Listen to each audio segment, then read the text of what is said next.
tutorial, I will show you how to log in and how to navigate a little bit around the backside of your web page.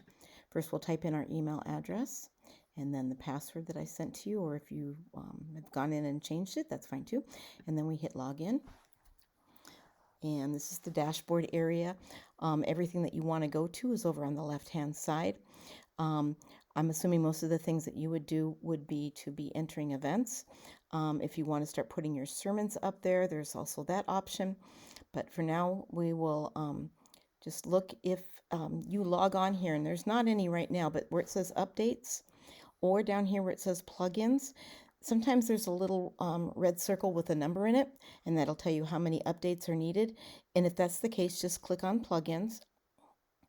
And then one of these, instead of being a blue background, will be, I believe it's a kind of a yellowish tan background, indicating that it needs to be updated. And there'll be a little verbiage underneath also.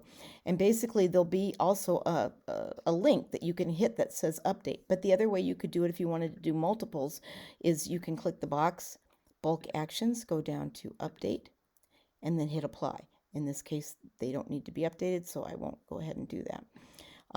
They will eventually automatically update because we've got them set that way. But the sooner they can be updated, the better.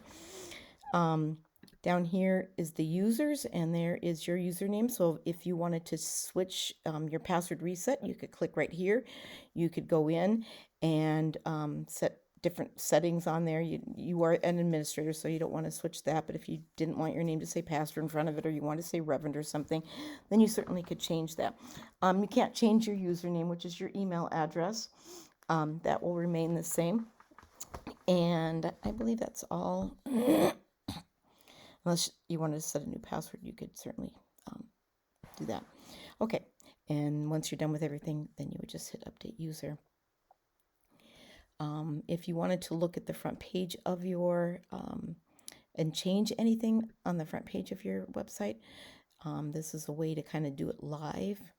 Okay, these little things here are called widgets, and the widgets can be found over here. If we would click on that, it shows you that the different widgets are on here. So we have one that's the what to expect, and we're glad you found us, and they just directly go to different web pages within your system.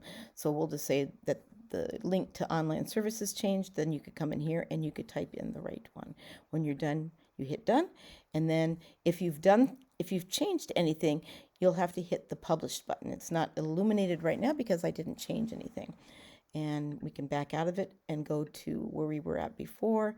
You know, all kinds of things you can change and do on here. And we'll click out. And that is just some basic information. Oh, one other thing, if you want to look at your website, let's say you just made some changes.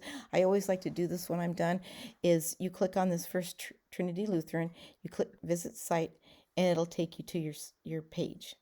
And even though you're still logged on, this shows that you're logged on with this blackened area at the top. Let's say you switch some things around in your events on the left-hand side, you'll see that you had me change this, and that is showing up correctly now.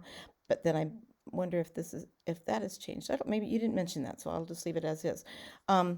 So that's what that's all about.